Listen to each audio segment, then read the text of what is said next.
The quantum stabilizer hummed its familiar tune as Dr. Jasmine Patel adjusted her holographic displays, her dark eyes reflecting the streaming data from her latest experiments. The International Space Research Station's Beta Lab, her home for the past 3 years, offered an unparalleled view of Earth below, but today she barely noticed it. Something wasn't adding up in her quantum entanglement readings. "Package for you, Dr. Patel," announced Technical Officer Raj Sharma, floating through the doorway with practiced ease in the low gravity. "Passed all security screenings, but it's unusual." Jasmine looked up from her work, brushing aside a stray lock of silver-streaked black hair. "Unusual how?" "See for yourself." Raj handed her a sleek obsidian cube, roughly the size of a shoebox.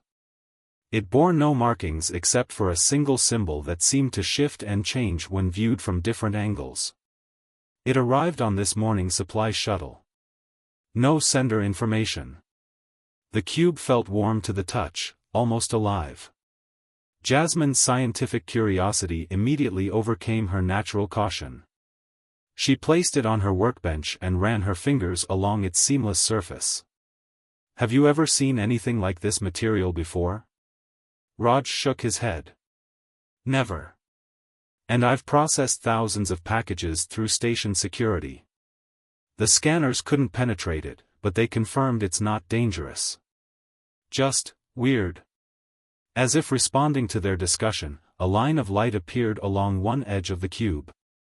It spread, creating a complex geometric pattern that spiraled across the surface. With a soft click and a whisper of released pressure, the top of the cube opened like a blooming flower.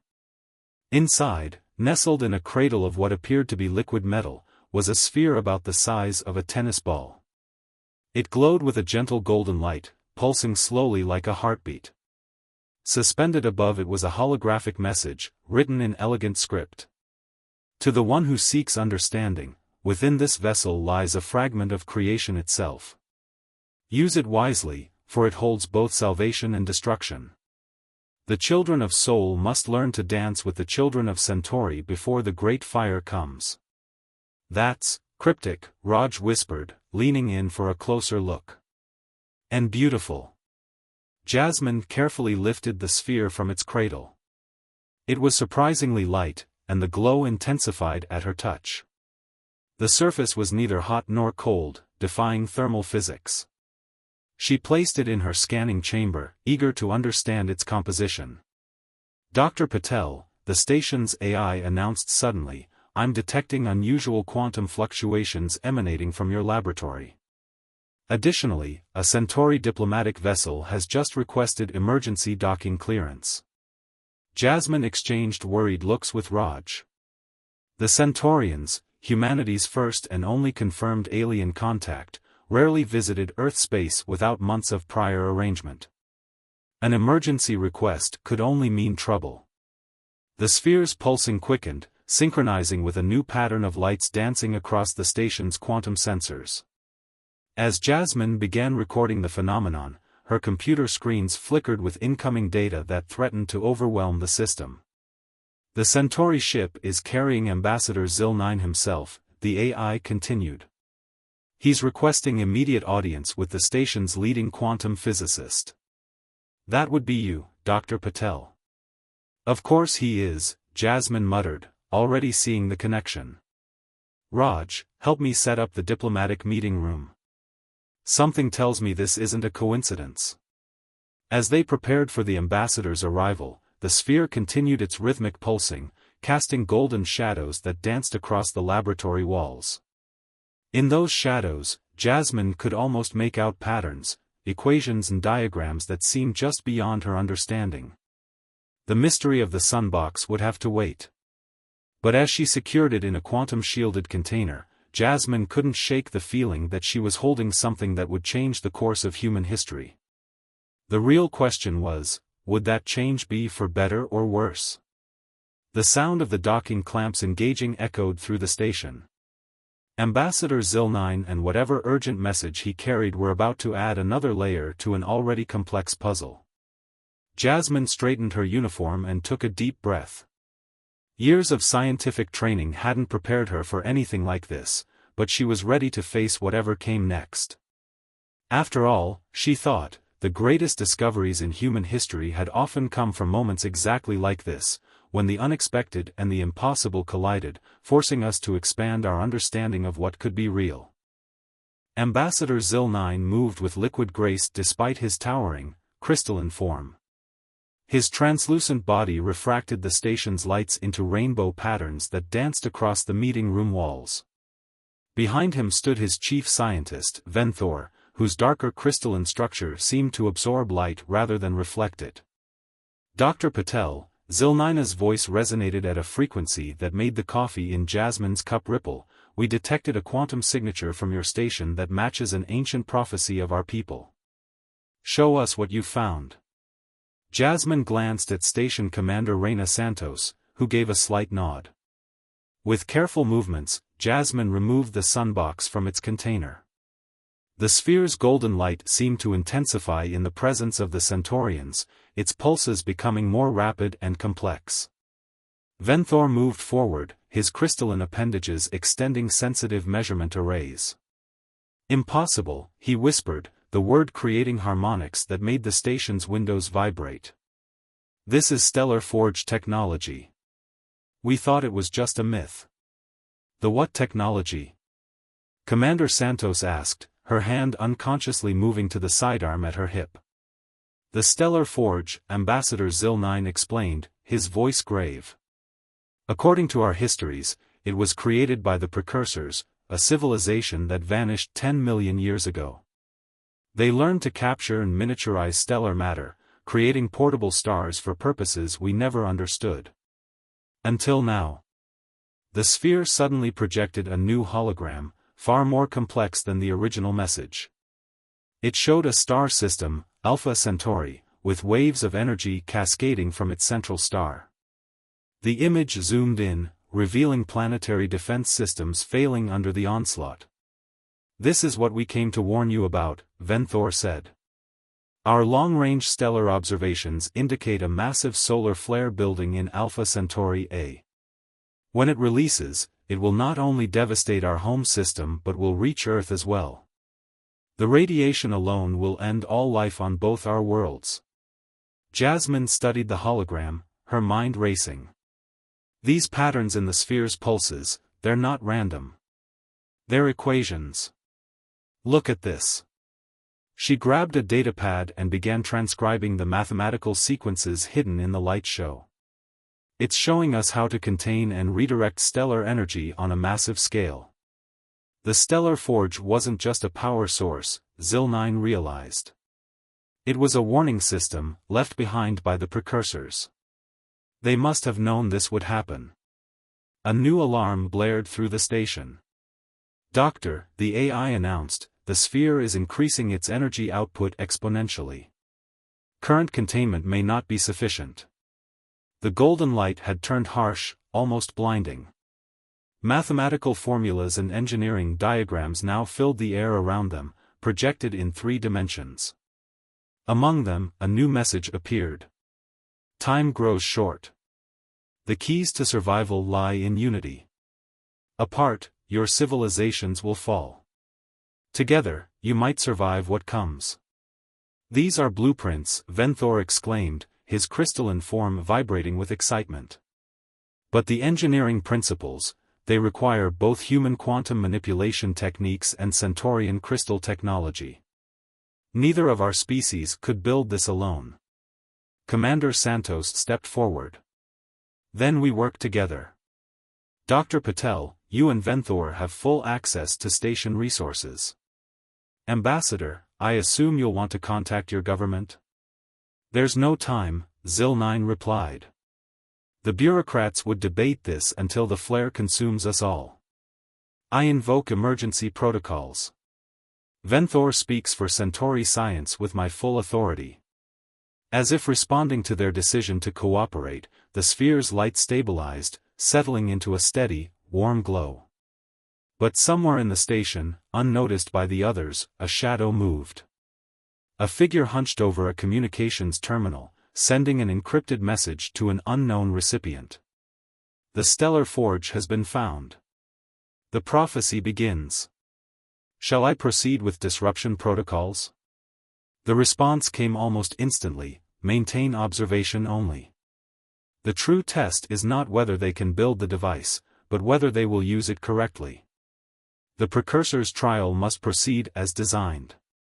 Back in the lab, Jasmine and Venthor had already begun their work, their differences forgotten in the face of the challenge before them. Human hands and crystalline appendages moved in concert, weaving together technologies never meant to merge. The sunbox pulsed between them, like a heart beating with the combined hopes of two civilizations. But as they worked, the clock was ticking. Somewhere in the depths of Alpha Centauri A, unimaginable forces were building toward a catastrophic release that would test their newfound alliance to its very limits. The next 48 hours aboard the International Space Research Station became a blur of feverish activity. Jasmine's lab had transformed into a fusion of human and Centaurian technology, with holographic displays overlaying crystalline computing matrices. The sunbox floated in a containment field at the center, its golden light now forming complex geometric patterns that both species were learning to interpret. The quantum resonance is still off, Jasmine muttered, rubbing her tired eyes. She hadn't slept in 30 hours, sustained only by caffeine and determination. We're missing something fundamental about how the energy transfer works. Venthor's crystalline form shifted colors as he processed the data, dark blues and purples swirling through his transparent body. Perhaps we're approaching this from the wrong angle. The precursor's mathematics suggests they viewed spacetime as a fluid, not a fabric. Their discussion was interrupted by the station's AI. Dr. Patel, I'm detecting anomalous power fluctuations in sections C through E. Several critical systems are showing signs of tampering. Commander Santos's voice crackled over the intercom. We've got problems. Someone's trying to sabotage the station's main reactor. Security teams are en route, but we're detecting an unknown energy signature moving through the maintenance tunnels. Jasmine and Venthor exchanged alarmed looks. The sunbox's light suddenly pulsed erratically, projecting new warnings across the lab walls. Among the equations and diagrams appeared a single word: beware. The saboteur must be after the stellar forge technology, Ambassador Zil9 declared as he entered the lab, his crystalline form now wrapped in protective armor. There are those among both our peoples who would rather see our civilizations fall than work together. A violent shudder ran through the station. Emergency lights flashed as artificial gravity fluctuated. Through the lab's windows, they could see Alpha Centauri's light growing ominously brighter. New data from our home system, Venthor announced, his voice resonating with distress harmonics. The stellar activity is accelerating. We have less time than we thought, perhaps only days, not weeks. Jasmine grabbed a portable quantum scanner and headed for the door. We need to stop that saboteur. The station's reactor is crucial for powering the shield matrix. Venthor, can you continue the calculations alone? The Centaurian scientist's form bristled with determination. Go. The mathematics will not defeat me. Racing through the station's corridors, Jasmine followed the trail of power fluctuations. The maintenance tunnels were a maze of conduits and access panels, but something caught her attention, a faint golden glow similar to the sunbox's light, coming from behind a sealed door. Commander, she whispered into her comm unit, I think I've found something in section D7. The energy signature, it's like a diluted version of the stellar forge technology. Wait for security backup, Santos ordered, but her voice was cut off by another station-wide power surge. The sealed door suddenly slid open, revealing a figure that made Jasmine's breath catch. It appeared human at first glance, but its skin had an unnatural iridescence, and its eyes glowed with the same golden light as the sunbox. Child of soul, the figure spoke, its voice carrying harmonic undertones like the Centaurians, you faced the same trial as those who came before. The precursors seeded many worlds, watching, waiting to see which of their children would learn to overcome their divisions before the stars themselves turned against them. Jasmine's mind raced, connecting pieces of the puzzle. You're not just a saboteur, you're a guardian. This isn't just a test of our technology, is it? It's a test of our ability to trust each other. The figure smiled, its form shifting slightly. The flare is real. The danger is real. But the greatest threat has always been the same, the fear and distrust that keep sentient beings from reaching their full potential. Now prove your worth, child of soul. The reactor is failing. You have a choice to make. Behind her, Jasmine heard security teams approaching. Before her, emergency lights warned of critical reactor failure. And in her mind, pieces of precursor mathematics fell into place, revealing a solution both brilliant and terrifying. She reached for her comm unit. Venthor, I need you to look at the stellar containment equations again. I don't think we're supposed to be building a shield at all. The sunbox isn't just a warning system or a power source, it's a template for something much bigger. Something that could change both our civilizations forever. The Guardian watched silently as Jasmine ran back toward the lab, its golden eyes reflecting both hope and sadness. In its hand, it held a small device that could either save the station's reactor or let it fail. Everything now depended on whether humanity and the Centaurians could overcome millennia of isolation and fear to embrace a future neither species had imagined possible. Jasmine burst into the lab, her mind racing with newfound understanding. Venthor's crystalline form pulsed with agitation as he manipulated complex holographic models around the sunbox. The equations weren't about building a shield, Jasmine announced, her voice breathless but firm. They're about transformation. The precursors didn't want us to deflect the stellar flare, they wanted us to absorb it, to evolve beyond our current limitations. Ambassador Zilnina's form shifted to deep indigo, a sign of profound concern. Explain. The sunbox isn't just a power source or a warning system, it's a prototype. Jasmine's fingers flew across the holographic controls, combining human and Centaurian mathematical models. It shows how to convert an entire space station into a quantum crystalline hybrid, capable of absorbing and channeling stellar energy. But the process would be irreversible. Commander Santos entered the lab, her uniform scorched from the reactor crisis. The Guardian, it stabilized our reactor, but claims we have less than 12 hours before the flare hits. Whatever we're going to do, we need to decide now. Venthor's analysis confirmed Jasmine's theory. The transformation would affect everything within the station's radius, including us. All organic and crystalline matter would be reformed at the quantum level. We would become something else. Something new. The sunbox pulsed brighter, projecting images of previous civilizations that had faced the same challenge. Some had chosen to flee, only to be destroyed by the stellar flare. Others had fought amongst themselves until it was too late. But a few, a precious few, had embraced transformation and transcended their original forms. This is why the precursors vanished, Ambassador Zilnine realized. They didn't die out. They evolved.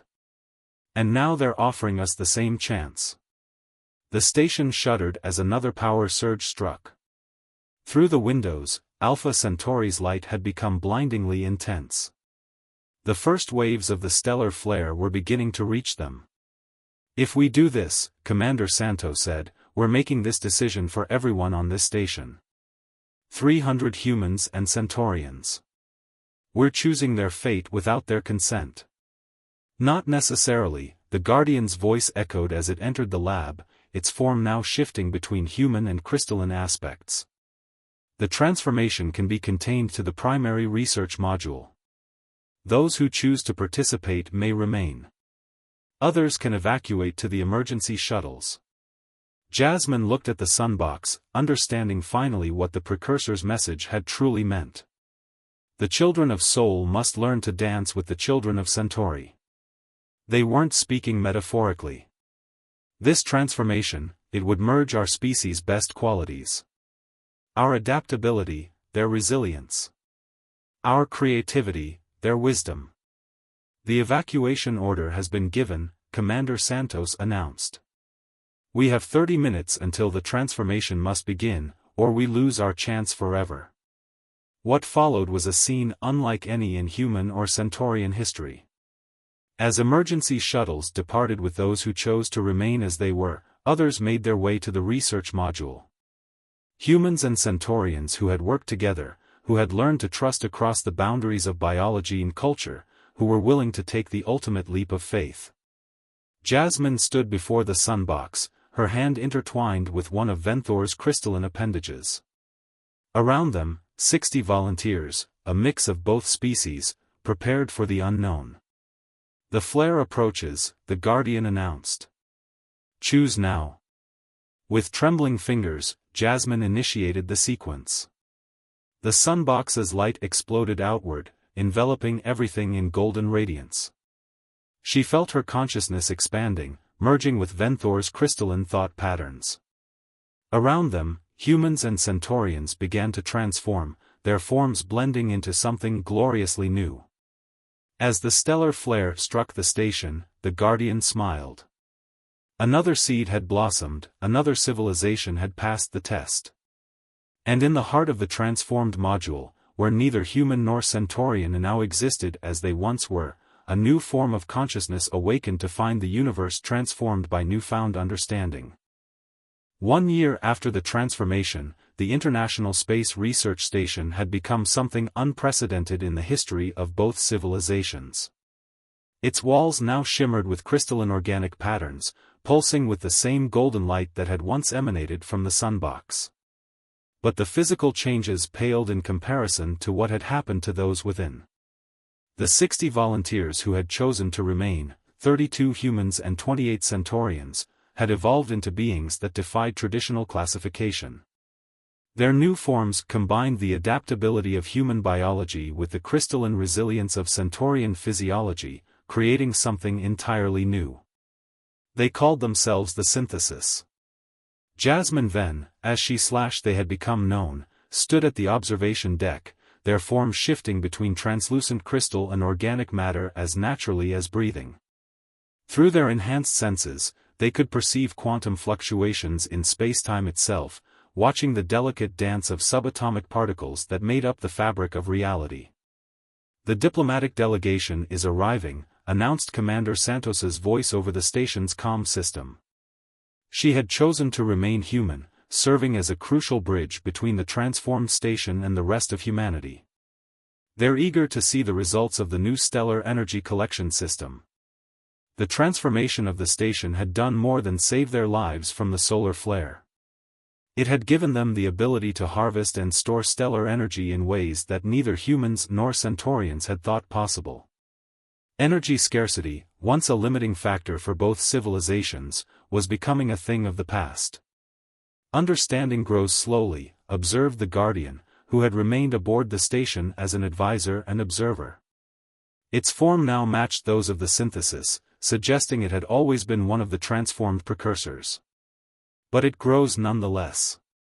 Jasmine Venn moved through the station's corridors, passing other members of the Synthesis going about their work. Each had retained their individual personality while gaining access to a shared consciousness that allowed instant communication and understanding. The fear and mistrust that had once divided their species seemed like a distant memory. Ambassador Zilnina's successor is among the delegates, noted Rajthex, another of the transformed. Their forms sparkled with excitement. They say the Centaurian Council is finally ready to discuss expanding the transformation program. The news brought mixed feelings to the Synthesis collective. While they knew their evolution represented a positive step forward, they had all agreed that transformation must always be a choice, never a requirement. Both human and Centaurian societies were still grappling with the implications of their existence. Through the station's quantum-enhanced sensors, Jasmine Venn detected the approaching ships, a mix of human and Centaurian vessels, flying in formation. A year ago, such cooperation would have been unthinkable. Now it was becoming commonplace.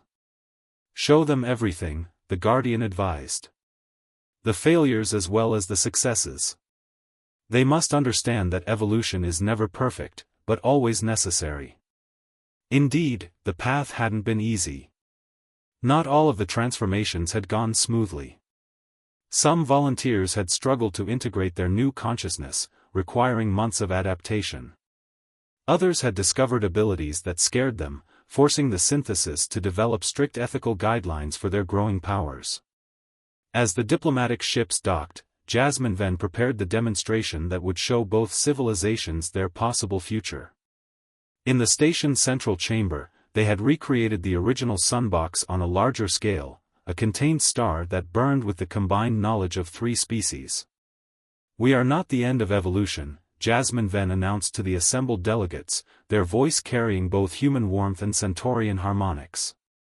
"We are merely the next step. The precursors showed us that the universe holds more wonders than we can imagine, but we can only access them together."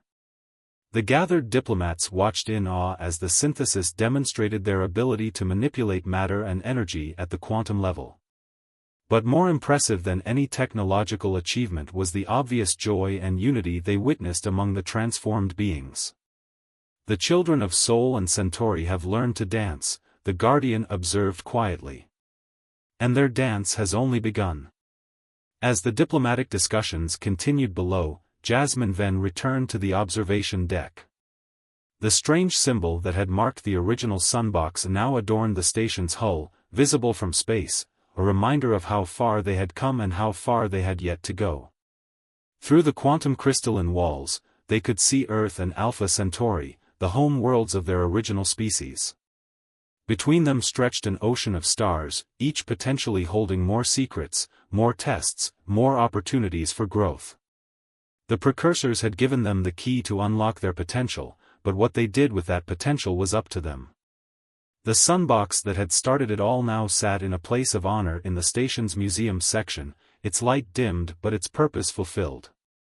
It had taught them that evolution wasn't just about survival, it was about transcending the boundaries that limited their understanding of what was possible. As another golden sunrise crested Earth's horizon, Jasmine Venn smiled, their crystalline organic form refracting the light into 1,000 colors. The universe, they now knew, was not just stranger than they had imagined, it was stranger than they could have imagined. And that was precisely what made it beautiful.